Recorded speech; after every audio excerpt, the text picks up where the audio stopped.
Nick Say Wolf Prenny here with ScrimCast. ScrimCast coming at you this evening. Couple diamond tierish, gold tierish teams. That's a gold. Shut up!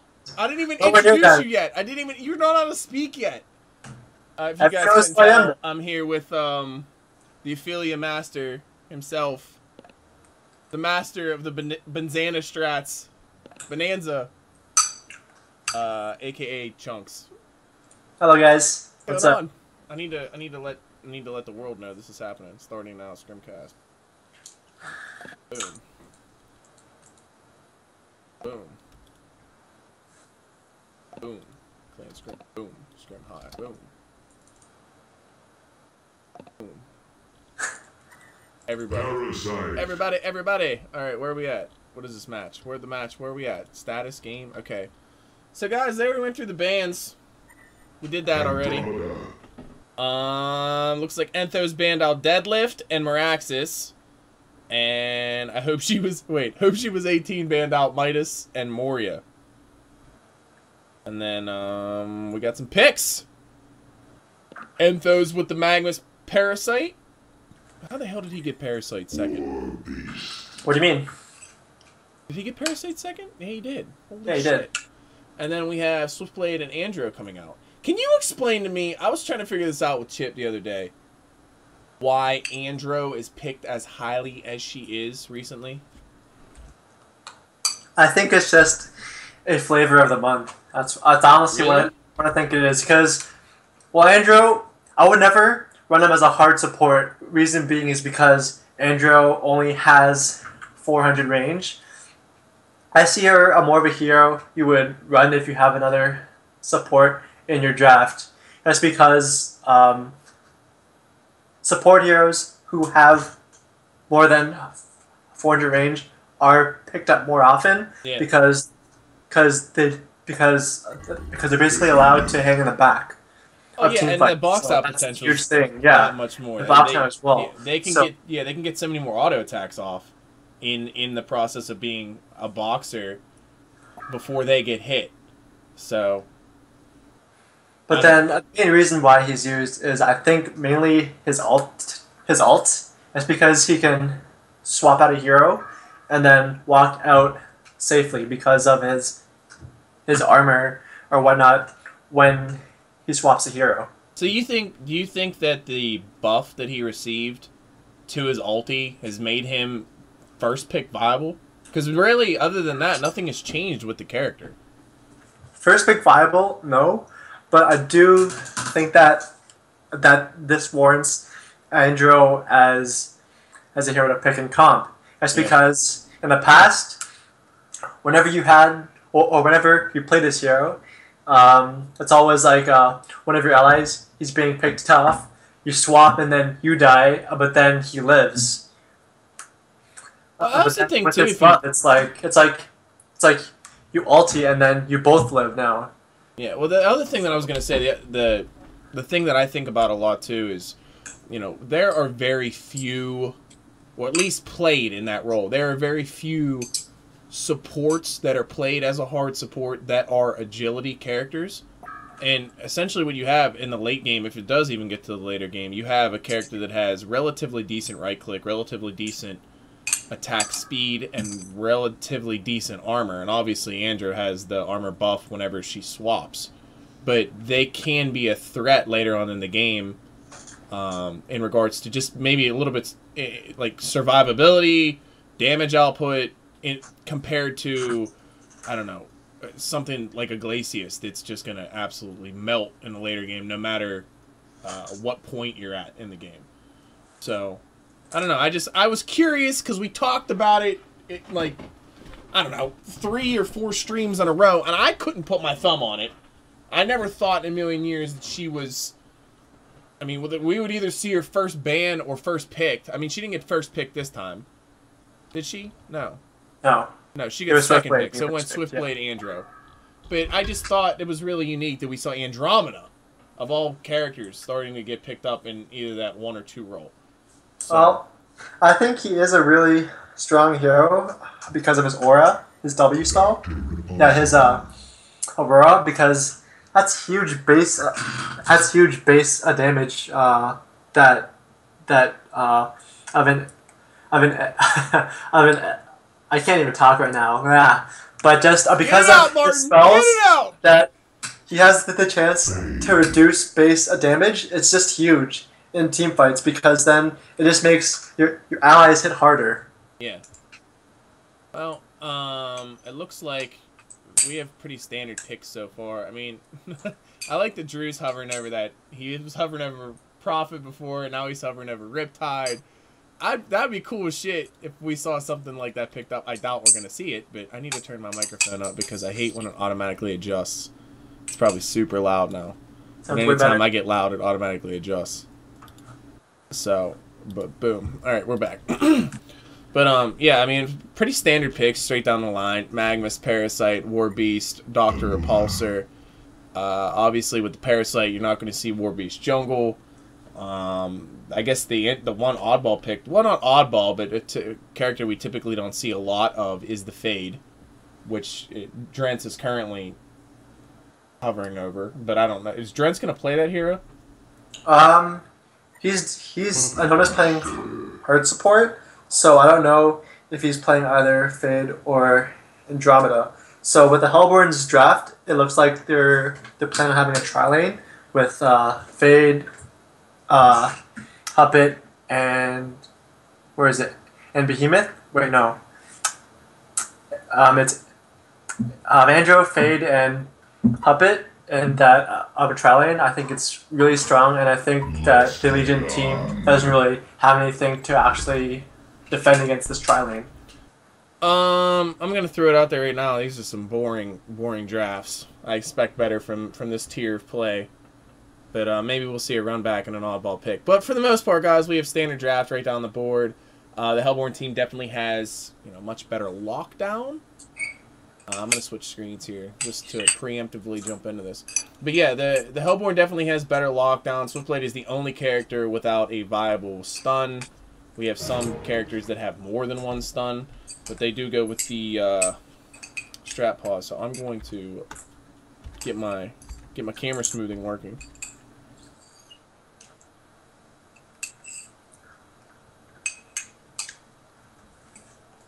Because I love myself some camera smoothing. Alright. Oh, God. It feels so good. But like I was saying, I mean, we have a pseudo-stun coming out of Repulsor. Potential red stun with the Aluna. And the Magmus is always clutch in that regard. Parasite can pick up a creep that allows him to stun. So from a CC perspective, the Hellborn definitely has the advantage. There's no doubt there. But I don't know. Like I said, a pretty standard lineup, pretty standard drafts right down the board. I don't know. Pretty much. If you're gonna play this Warbeast in the off lane, which obviously they're gonna do, how do you ensure that he gets any farm? Well, most likely he'll be against a Behemoth or a Swiftblade, and because they are melee heroes, he shouldn't have a hard time hitting last hits. So if it's melee on melee, I'm in a one-on-one lane, then I think it's fine. If he was against any other ranged heroes like Puppet, in this instance, then he will have a slightly harder time. But if he knows how to use his wolves correctly and pull the wave, then he should have a decent amount of farm. And he always has the option on running over to the Ancients and taking those every now and then. So you think the tri-lane is going to be an Andro Puppet Fade? Yes, or I would send Puppet middle. If I was going to do something like that, I would send Puppet middle. I would send the Swiftblade up against the... well, no, I take that back. I would probably send the Behemoth up against the Warbeast just to try to get him that fast experience, because level 6 on a Behemoth is, I think, much more dangerous than level 6 on a Swiftblade. And then put your Fade, Andro, and Swiftblade in the tri-lane against your bottom lane, which is probably going to be, what, Repulsor and Aluna? I mean, I don't know. I mean, the thing about it is if you do that, you're going to handicap the mid, because you're going to have a Puppet Master versus a Magmus middle, which the Puppet Master is going to shit all over the Magmus. The Warbeast going against a Behemoth is pretty much a toss-up. You know, it's going to come down to skill. Obviously, there's no stun there with the Warbeast, but he will have a better edge in the right click. And the only thing that the Swiftblade and Andro and the Fade would need to concern themselves with is Fire Vanish. Can you cast the game without Enthos in it?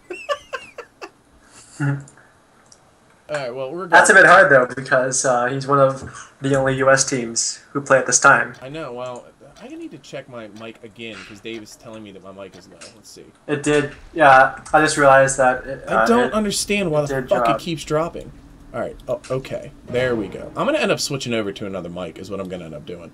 Because the other mic seems to work all the time.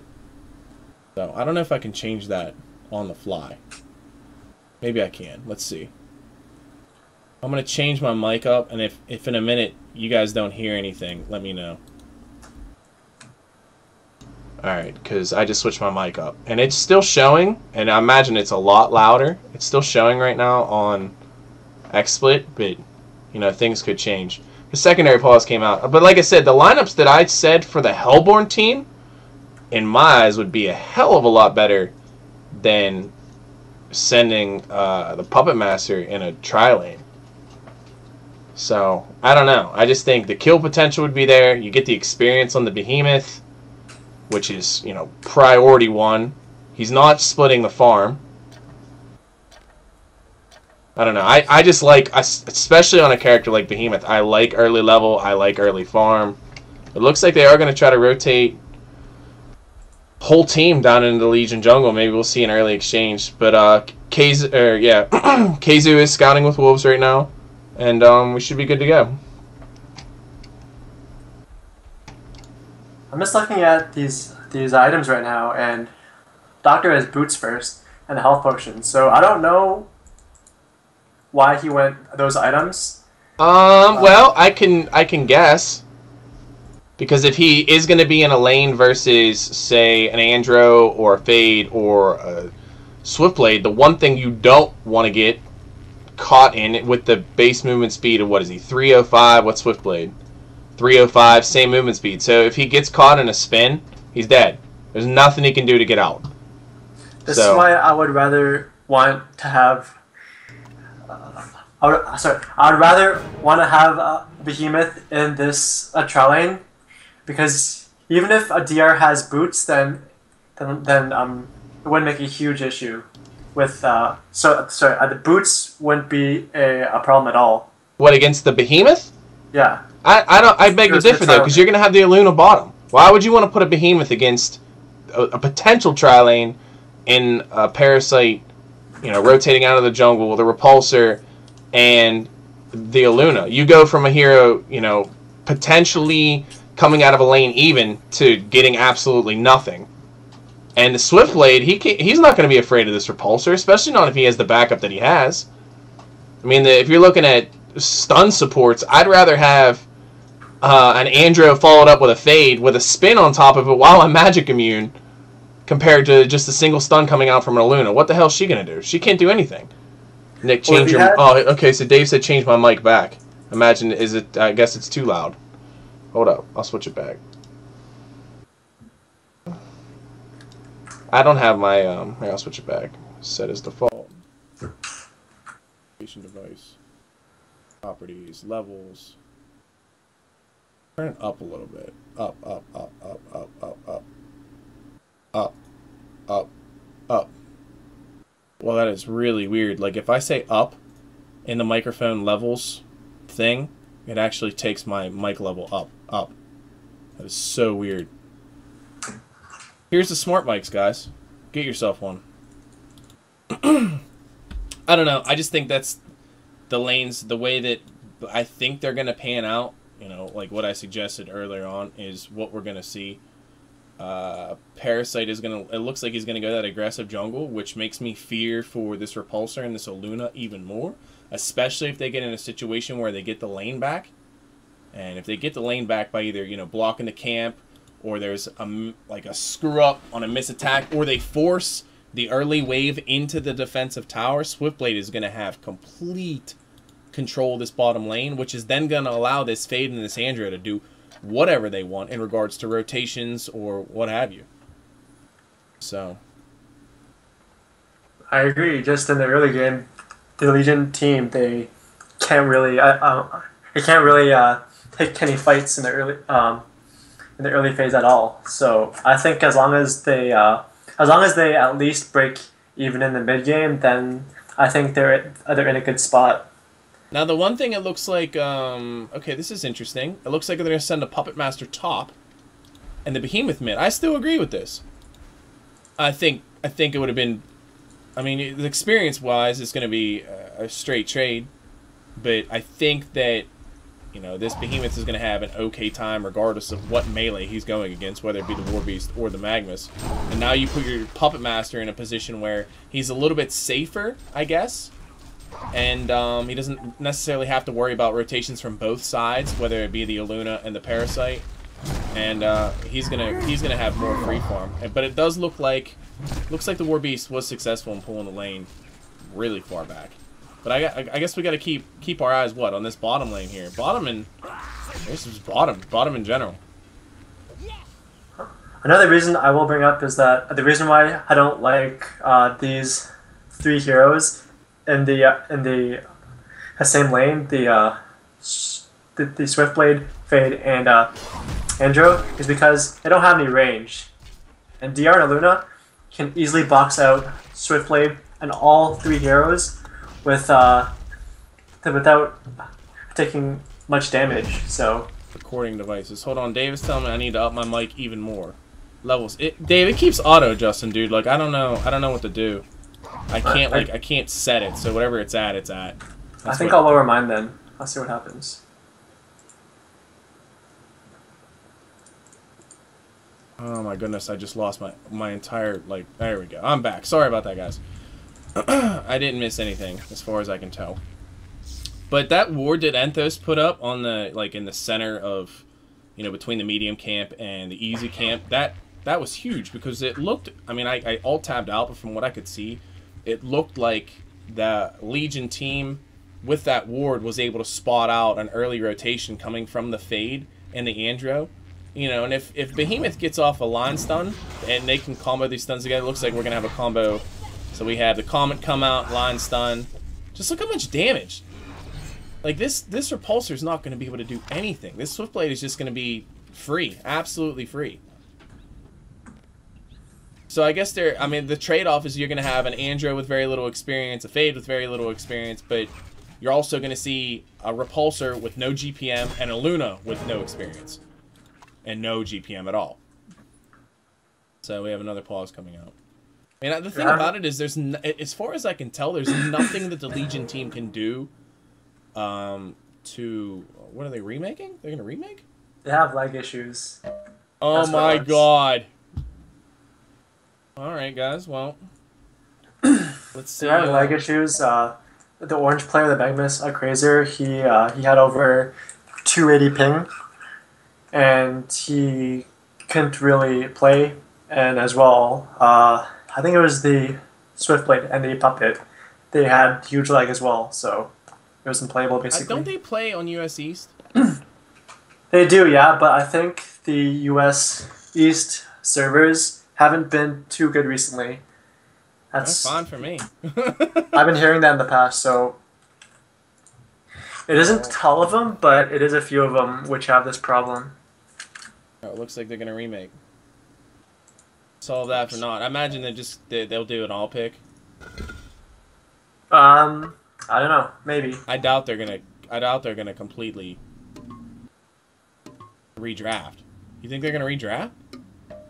There is a chance, just because the match went into the laning phase, and because each a team knows what each a team or how they're playing and whatnot, so then it will affect their wards and how they play overall. So I think it's better if they remake and Yeah, they just a remake is just it's just better, easier, and there's no no. doubt. But I mean, like, do you filler. think they're gonna redraft?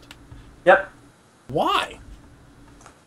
Because it's like I mean, how does playing... how does the ping issue affect the decisions that they made when they were drafting? Like, those are the decisions that you made when you were drafting. Shouldn't you play and live with those decisions to see if, you know, you can overcome the shitty decision that you made to put you in a bad lineup? Well, if you think about it, for instance, the Hellborn team had placed wards, had blocked hard camps, and the Legion, in the Legion camps, right? Yeah, so but I mean, it's not like the Parasite didn't have free reign in the Legion jungle. Yeah, but then if the Hellborn team knew that a para was in the Hellborn jungle, then there's no real point on warding the Legion hard camps, and then they can use those wards elsewhere. All right. Well, I guess we'll see what's going to happen here. I mean, if they remake, they remake, and if they redraft, like as if you say, I'm gonna cut the black and I'll redo the intro, guys, because I don't want to upload a video that has basically 15 minutes of, you know, nothingness to it. But wonder what the word is. Bird, bird, bird.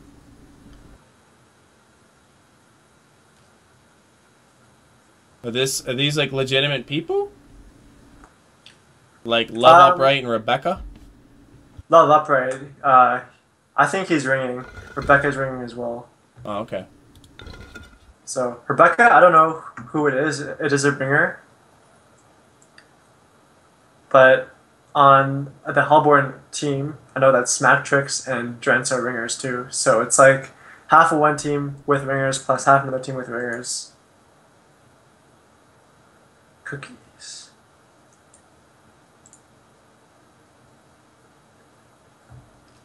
I don't know who that dude is either. The host is assigned cookies as a spectator. Alright, well, I'm gonna go to be right back, guys. And if this game starts, then we'll re-intro. So. Me too. We'll be back in a sec.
Are they gonna redraft? I think so, yeah. Alright, well then I'm gonna kill the music, cut and redo.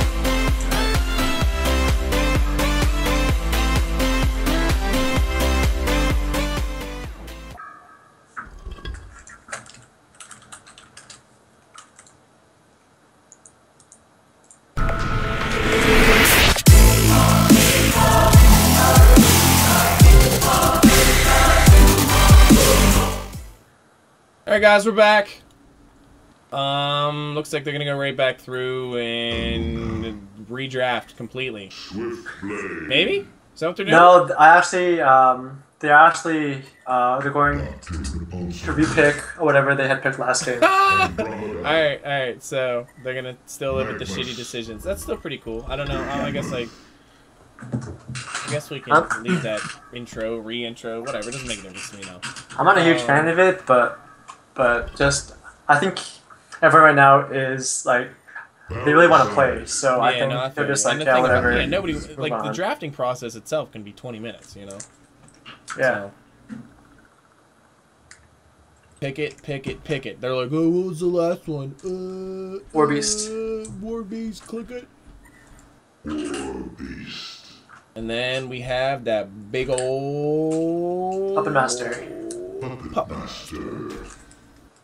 All right, so same situation as we were in last time, guys. The lane setups for the Hellborn team there's a significant advantage. I don't know if the Legion team can do anything to counter those lanes, but I mean, they damn sure can try. There's no doubt about that. The laning might change, but I highly doubt it. Yeah, I do too. So the thing about it is, like, with the Hellborn team, wow, that was fast as shit. They have they have good flexibility, and I need to switch my game screen. Yeah, but they have a much better flexibility. So even if the Legion team does adjust their lanes, it's, you know, it would take all 15 seconds for the Hellborn team to counter those lanes. Whatever decision that they do make. We are seeing same rotation we saw last game. Keizu is scouting with Wolves, and looks like we're off to the exact same start we were last game. I mean, we didn't get any kills last game, so there was no love lost whenever it came to, like, someone being like, oh, my team is further ahead. My team was further ahead. But if you do notice, DR, he doesn't have boots this time. He doesn't. That is true. Like I said, in that same lane, I wasn't upset with the boots. The boots do allow him to, you know, stay away. But then I would rather him have more regen and more stat items over boots, because if you think about it, the Legion's pole camp isn't even blocked, and they always have that, which means that the creeps will always be near to the Legion a tower, which means that he'll never need to actually move around that much. Yeah. Looks like Warbeast is going to do the same thing. He's going to set up to pull the wave, which right now looks like he's going to be completely uncontested in that regard. So he has that going for him. The Legion team, they blocked out the same camps they blocked out before, and Enthos gets his ward up in the exact same spot. So, unless they were watching the stream, they don't know, where that ward was. It's great rotation protection for Magmus. But, yeah, I guess the big difference, you are correct, is the stat items that we see on the Repulsor. Instead of having no stats, he's got plus 5 int right now, +2 everything else. So, yeah, and right-click-wise, he's going to be better off. Health-wise, he's going to be better off. Escape-wise, not so much, but as long as they can keep this creep wave back near the tower, that shouldn't be an issue. But this is definitely going to be the lane that we need to watch. I need to switch over to stats here, because I want to see what we're looking at for creep kills. It looks like the Behemoth, 5 creep kills already, Warbeast 3 and 2. And Puppet Master 4-0 compared to the 7 and 2 Magmus. So Magmus is doing relatively decent in this mid lane. Oh no, I'm sorry. I guess the Behemoth is going against the Magmus. I need to get my lane straight. I keep thinking it was what I had suggested earlier on before they remade. But the Puppet Master 4-0 versus the 4 and 3 Warbeast. I would expect, better to come out of the Puppet Master, but it does look like he's, giving a significant amount of his time to... Oh, wow. I missed the first play middle. So, Bilbo Swaggin gets to jump on this Behemoth middle. Imagine he's what? He's leveling up Volcanic Touch, so every time he gets one of those last hits on the creeps, if Behemoth is standing anywhere within range, he's going to take a decent amount of damage. And it looks like he's going to rinse and repeat. In the mid lane... Oh, go ahead. Sorry. In the mid lane, I think it is a normal that a Magmus wins over Behemoth. That's because Magmus has more of a harassed tool over Behemoth, and that's why I like a Magmus, and I think he'll have an easy time middle. Well, it looks like we have some action going on down here in the in the Legion jungle. They do get the line stun off with the fade on the Aluna. Comet's going to come off cooldown. The Comet does hit, but the tree's doing so much work. I think this Aluna might be able to get away. Line stun is going to come up. The taunt does go out. And there she is, and there's the final auto attack. So we do have a consolation kill in the Legion jungle on that Aluna. And I imagine she's gonna be foodie. She's gonna be tasty. The line stun does come out and spin. This is where I was talking about the difference between the boots. And oh man, I don't know what happened there, but looks like he's gonna pop the health pot. It is canceled. He is taking some tower damage. Fade is going to try to crash in. Swiftblade is still in a better position. If he can get 2 auto attacks off, this is dead repulsor. Fade is jumping in. The magnetic contraption was dropped to try to get the kill on the Swiftblade, but he's just going to run back out. I imagine he'll let Fade take the aggro, and he'll follow right behind him, or vice versa. No, okay, so it looks like Swiftblade's going to take the aggro, and they're going to run out. And but, the top lane kill there. on the Puppet Master top. Wow. Okay, so that's huge for the Warbeast. And even in the middle lane as well. Behemoth had dropped again, so he's 0-2 on the Behemoth middle. Yeah, I'm way too focused on his bottom lane. But what I wanted to make the point about is, even though this Magmus, you know, he's sitting level 6, Behemoth level 4, going to be close to, you know, that level 5 mark really soon.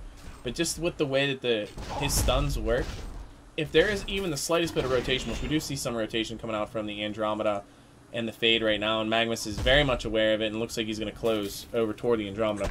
But, yeah, the Magmus, you know, even though he is better, I guess, stats-wise right now, you know, level, auto attack damage, I even think health than the Behemoth. No, I guess not in health.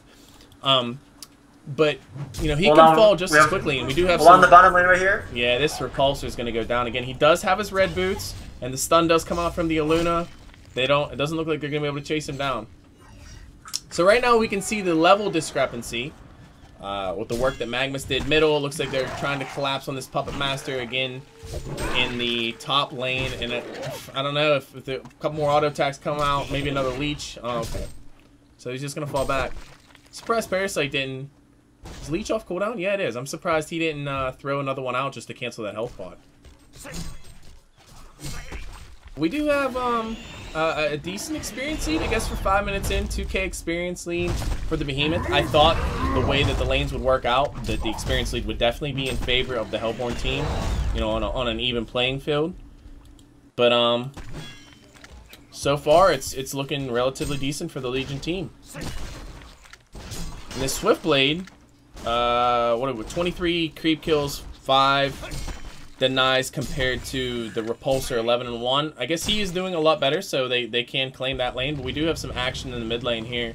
Behemoth almost fell. Looks like the Magmus is going to stun in. The Comet Stun does come out. Looks like they're going to be able to turn on this Magmus. Parasite's going to end up falling too. Wow! Huge quake comes out right there at the end, and the Parasite falls. So that's a nice turn, and the experience lead is gone now. Yeah, I think... Master looks like he's closed the gap on the Warbeast, which is pretty natural. Imagine he has a little bit easier time right-clicking than that Warbeast does. And we do have the Fade sitting in the jungle waiting for Warbeast just to get a little, you know, get a little edgy, get a little antsy. And he's going to send out the Wolves. Looks like he's going to send him down mid lane. I don't know what's going on here. If he runs up any further, this Warbeast is going to be in trouble. Does he have enough mana for his ulti? He does. It's 100, I believe. Yeah, it's 75 at level 6. So... But the game is a lot more even, you know, from the laning phase than I thought it was going to be. I mean, what do you think we're going to see from this Behemoth? Do you think he's just going to straight up rush the PK, playing that mid-roll, or are we going to see a little bit of build-up on him? Personally, I think because I know the player that he'll build Steam Boots into a straight PK. That's the only way I think he'll build. That's because that's his main item. Without having a blink, he's basically useless. Well, it looks like we have some action middle, and the Behemoth does fall. I mean, Andromeda was there to try to get a counter kill, but it looks like this Magmus was going to try to run back in and do something on this Andromeda, and it did cost him his life. Aluna doesn't have enough to, follow up with a power throw, but I wanted to say that Puppet Master did try to get a kill on the Warbeast top, use, the entire combo and the Voodoo Puppet. And he still didn't get it. Warbeast did escape, but it puts him in a position where, he's either got to buy regen or go all the way back to the well, and I wasn't exactly sure what he did. I don't know if you saw one way or the other. But even with the kills, exchanging back and forth, the Legion team still does hold their slight experience lead. And like I said, at this point in the game, it really doesn't count to much. But Repulsor now has 29 creep kills compared to the 40 on the Swiftblade. It's not that detrimental, where it was, early on, almost 30 to the 10 Repulsor had. But, I don't know. I mean, like, team fight-wise, I don't really think one team has better team fight than the other. There's a lot of, like, single-line target stuns or individual target stuns that come out on the Hellboy team, with the exception of the Quake and the Fisher. But, I don't know. The game definitely has the potential to be a longer game. And we do see a Wild Hunter rotating toward the middle. Is he going to be able to identify? Okay, they're going to quickly identify which one is the real Behemoth. This Behemoth Quake does come out. Oh, man. Fade is here. Nice. Expect the Line Stun to come out. He's going to end up hitting the Parasite call. And the auto attack from Andromeda wasn't enough to finish her off. She does swap the Magmus, but Fade doesn't have anything off cooldown to actually follow it up with. So another 1-for-1 exchange. I mean, at this point in the game, who do you think's more valuable, the Behemoth or the Parasite that just fell? Or do you think it's a pretty even trade? I think the Behemoth. So what did you ask? I'm half okay, so basically there was an exchange middle where the Parasite fell and the Behemoth fell. Yeah, sort of, one after the other. What I was asking you was, from a value perspective, what kill at this point in the game is more valuable? The Behemoth falling or the Parasite falling? Because obviously you don't want your jungler to die, but you also don't want your mid player to die. So early on, in your opinion, what would be, more valuable of a kill? I think the Behemoth, and the reason being is because he's only useful once he has his PK, and if he doesn't have that, then he is useless. And the more he dies, the longer it will take him to actually have that PK and have that huge AoE, have that huge AoE impact. So that's what I think, because I think that having a blink on Behemoth is a huge game changer. Dude, it's really crazy how, with an Invis rune on the Andromeda, how difficult that skin is to see. It's so hard to see. Like, it's so hard to see that she's Invis. She just looks normal. And she is going to slide out the Aluna. I don't know if they're going to be able to do anything with it, but we do have some action up in the top. Puppet Master is trying to get away. He does get the Puppeteer's hold off on the Warbeast, and it looks like Swiftblade's going to spin onto the Parasite. Jumps in the Alchemist, which is really low health. Okay, he does use the Swift Slashes. I don't know if that was necessary because the Fade was standing right behind him. I think I would have saved the Swift Slashes as opposed to... I don't know, maybe they can do something here against this Warbeast, but Swift doesn't have enough for another spin. If only he had his ultimate, then he would be able to cancel his TP. It's going to cancel the TP. Is Warbeast does not have his ultimate, and the call to finish him off. Wow, okay, so I guess saving that Fade ultimate was worth it in the end. And we in the bottom lane, in the jungle, and Andro that looks like she's definitely caught between a rock and a hard place. She's gonna get stunned out. Aluna stun, power throw. Fisher does come in to try to, I don't know, save her, maybe? I don't know. He tried. But keep in mind as well that that the Hellborn team had completely abandoned the bottom lane, which means that Doctor, he has free farm. So he's having a nice time in the bottom lane with that nice 350 GPM, and I feel that right now he should build an icon, because then once he has that, he can help be more active in team fights, pickoffs, and everything. And wow. Okay, so if Faye would have landed that line stun, we would have seen a dead Parasite. He basically blew his ultimate trying to jump on the middle, but we did see a kill come out for the Doctor Repulsor. Who did he kill? Oh no, I'm sorry, he didn't kill anyone. He got the tower. It's like he killed something if the tower was living. What's on the first tier towers? There's a demon. So Puppet Master killed a demon. It looks like he's going to try to jump. I'm sorry, not Puppet Master, but Dr. Repulsor. It looks like Puppet Master is getting jumped on top lane by the Repulsor, who does fly in from the tower. There's 4 top, so I imagine they're going to try to pressure this top tower. Behemoth, the one character that you want to be there to deny pressure to a tower, is there. I don't know if he's going to get sighted out or not. He's in a really scary position. You see a wolf walk down there? Wolf. Wolf. Wolf. Remember, Pennsylvanian dialect right there. Wolf.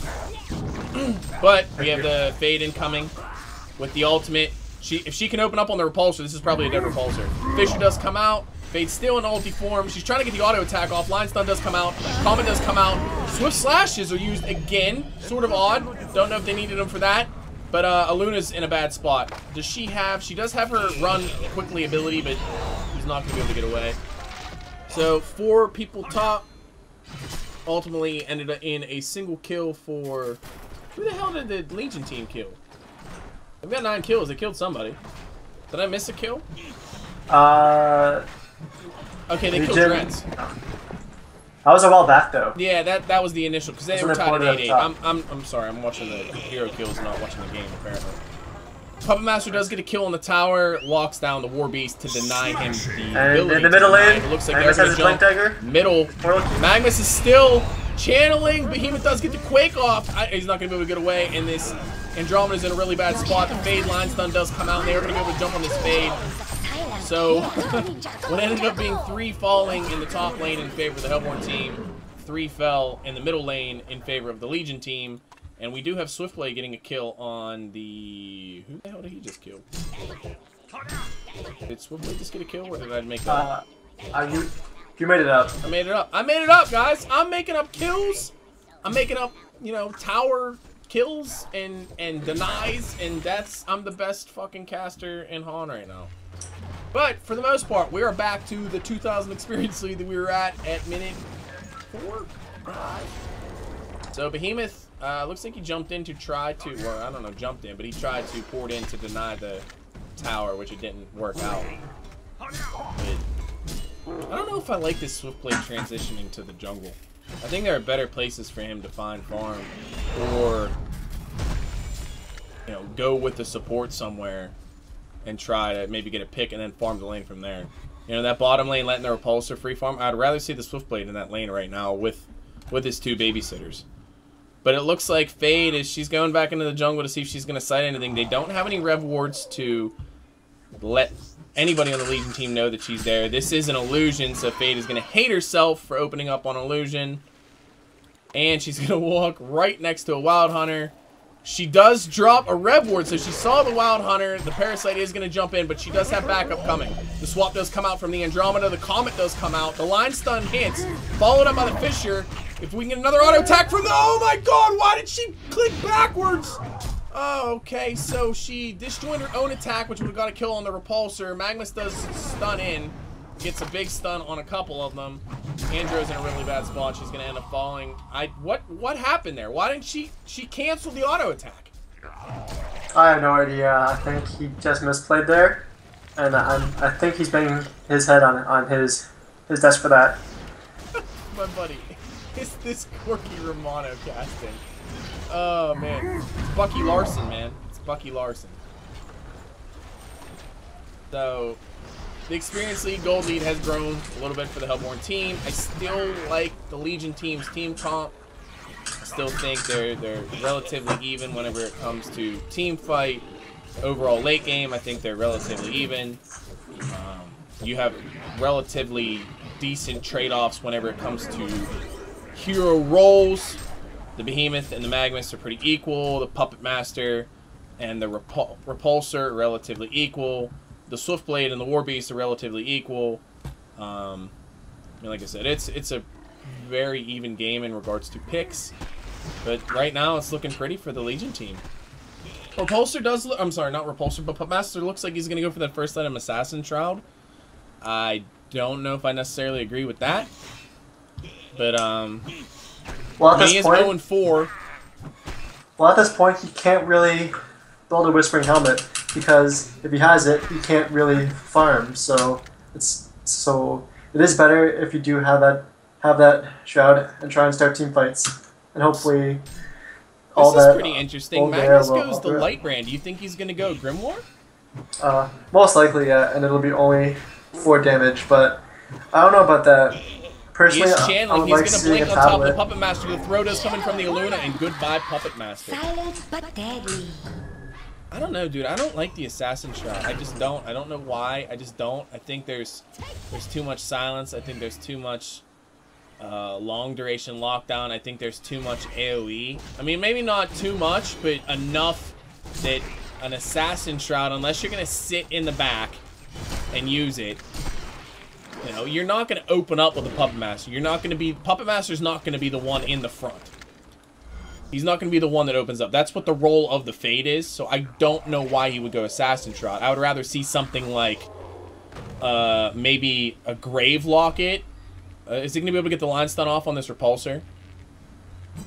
Line Stun does come out. Comet's going to follow up. There it is. Goodbye, Repulsor. But like I was going to say, I'd rather see something like maybe a Grave Locket into a Hellflower with some vestments. I would think that would be more conducive to what we have, you know, seeing that the hero is 0-5, I don't think the Assassin Shroud is going to be that great. You know, if you have a long duration stun come out, Assassin Shroud's not going to do anything. Well, the issue is that he doesn't really have any escapes, and Shroud basically fills out that weakness in him. So I don't mind him having a Shroud on him. I think it is core, and even if there are stuns, I think the Halberd team has a stronger team fight draft. Do you really think that he's using it for just the sole purpose of the escape, though? Yes. I mean, obviously, at this point, you have the offensive advantage whenever it comes to using an Assassin Shroud, but I mean, if you're going to get an item for an escape like that, you might as well, and you're looking for just the potential to use it for that. Hell, you could have won something like a PK. The PK, no. That's because Legion has a DR. They have a Magmus with a PK. They have a Warbeast. Even if Puppet went PK, Legion has heroes which will easily eat him up. That's because they have amazing catch. Yeah, no, I get you. So basically, unless there's a Perplex that comes out, it still gives them the opportunity to use the Assassin Shroud to get away. The Quake does come out on the Repulsor. This is what I was talking about the chain potential. Magmus does stun in with a full duration ulti. Does get the kill on the Fade. And Behemoth, unless he can get the PK off, which he's going to have to use his Chalice to get away. He can PK away. Magmus just misses the stun. We do have a Parasite running in with the Haste Rune.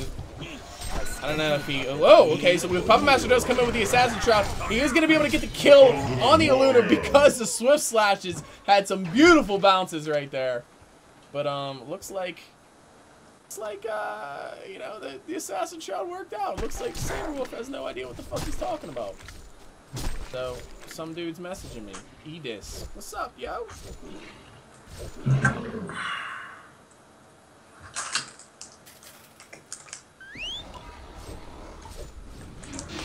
If he's gonna tell me that I'm a shitty caster and I need to turn on my mic, which I probably do. I'm gonna check my level now that maybe we're at a slight lull. So we're gonna check the level, guys. Check the mic level. Recording devices, it's like probably super low. Properties, levels, it is super low. I'm gonna turn it back up, turn my mic back up. I gotta figure out a way to set this so it doesn't move. We are back in the game. So Swiftblade is going with the classic build. He goes Energizer, Abyssal Skull. Just saying hello, trying to be nice. And Magmus, it looks like he is building that for more power. I don't know how I feel about it though, because I feel they already have enough damage. Well, I look at it like, I mean, I get where he's coming from. The only person on the team that has vestments right now is Puppet Master. He just picked them up. And if he can get off these full duration ultis like he has been doing, he can kill almost everybody on the team. Almost everybody on the team would die. So, I don't know. But like I was saying, the Swiftblade's going that classic build. It looks like, I doubt he's going to go the Geos. Imagine he's going to go the Frostburn and then whatever item he wants to go beyond that. The only item he doesn't have at this point is the Runed Axe, but, you know, with the spin, he really doesn't need the Runed Axe. We do have a jump on the Behemoth middle, and he dies very quickly. It looks like we might see a turn kill come out on the Repulsor. He did pick up the Icon, which does give him enough regen to allow him to get out of there and then pop the regen rune that he had bottled. Warbeast is jumping in on this Swiftblade. He doesn't have Swift Slashes or Spin. He's going to fall. Warbeast still has his shrunken head up. Andrew's going to be the next victim. And this is just good team fight all around. Whoever is coming in here, they better... Okay, so Swiftblade buys back. Here's what I'm talking about. So we do have the... Oh, wow, okay. Full duration ultimate comes out. We have the dieback on the Swiftblade. They're going to chase down this Fade. Puppet Master, if he's not careful, he's going to be the next victim. Leech is probably going to come out. Goodbye. Wow. That was just good team fight the whole way around. That's right there is where you see that Grimoire come in. He had a full duration ultimate that landed on 2 heroes. He just completely melted the Swiftblade from full life. I don't know. I guess just if you're in a position where you have 500 GPM on a Magmus, you can get a Grimoire. Crazer is not, he's not. Oh, I'm sorry. That's not Crazer. That's Bilbo Swaggin. Who the heck is Bilbo Swaggin? Is this somebody that I know? No, he's a ringer. Okay. Well, regardless, the dude knows how to play his Magmus. Let me check my levels again. I'm just gonna leave this open, guys, because apparently I don't know what I'm doing with my microphone. Properties, levels. Okay, it's at 30. Up, up, up, up, up. All right, I'm just gonna put it up. Boom. Back in here. So the lead has grown to 12,000, 13,000 experience, 12,000 gold. They're way up on towers. I don't know, man. It's looking pretty grim. It is looking pretty grim. What, like, I was gonna say which character is playing the ward bitch whenever it comes to the Hellborn team, but Andro and Fade have very similar items, so I don't know.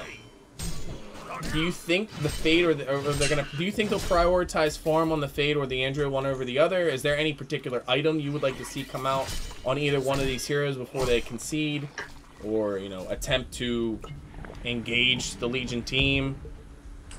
I think the Blink Dagger or the Portal Key on Fade will be huge. If they can get a jump on this Warbeast. The Shrunken Head is up. It's 9 seconds. It doesn't even look like the Andrew and the Behemoth are going to waste their time. And the Repulsor does jump in. The Comet Stun does come out. Fade is not going to be able to get away. Full duration ultimate. Wow! This is what I'm talking about. two or three pulses. That's all it took. 2 or 3 pulses on Andrew. Dead. It wouldn't have made a huge difference, though, even if he didn't have a Grimoire power, because Andrew is level 9. It doesn't allow him to get further away. It doesn't. It makes it so the hero dies at that point, so they're not worrying about it. They get another kill on who is spell? Puppet Master? Yeah, Puppet Master gets spell. And Swiftblade's in a really bad spot. It looks like Concede Mode is coming out. Behemoth. I don't know if Behemoth's going to be able to get away. Swiftblade does fall.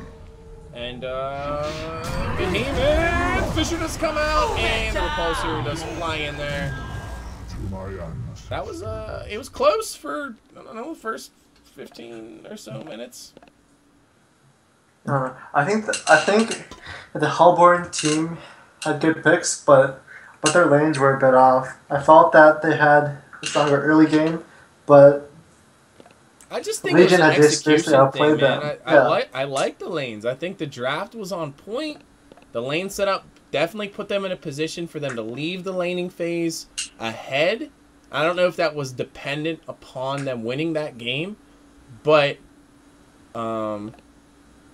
casters were more focused on other things, except Behe using ulti. Wait, are they talking to me? Yeah. In the last fight, a Behemoth had used his ultimate without using his PK, and he basically messed up his combo. That's what they're talking about.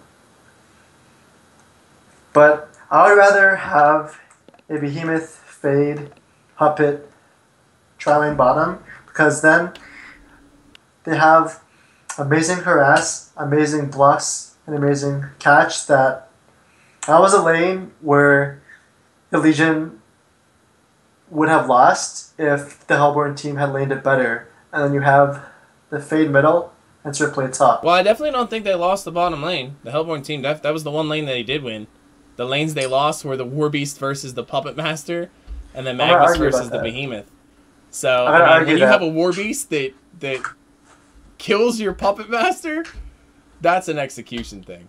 But regardless, it was an entertaining game for the most part. I mean, it had potential. But, I thought that if he was in the bottom lane, Puppet, he would have had a better time. He would have had his Shroud earlier. If you had Swiftblade up top, then Parasite went, or he would have problems trying to take out Swiftblade because of his spin. Yeah. And if you had Fade middle, no, if you had Behemoth middle, which is what happened, then he would lose, but then you would win the bottom lane and the tri lane, which I don't think the Hellborn had won it. The reason being was because halfway in the game, they had left the bottom lane. Yeah, well, that was the other fault, too. I don't think they should have abandoned the bottom lane like they did. Swiftblade made a rotation to the jungle, which sort of blew me away. But in regards to that game, it was, like I said, it was still relatively entertaining. It looks like they are going to run one back. You sticking around, Chunks? Yeah, I'll be here. All right, well, I'm going to go be right back, guys. I'm going to throw on some music, and once they're in the picking stage, I will come back. So thanks for watching this game.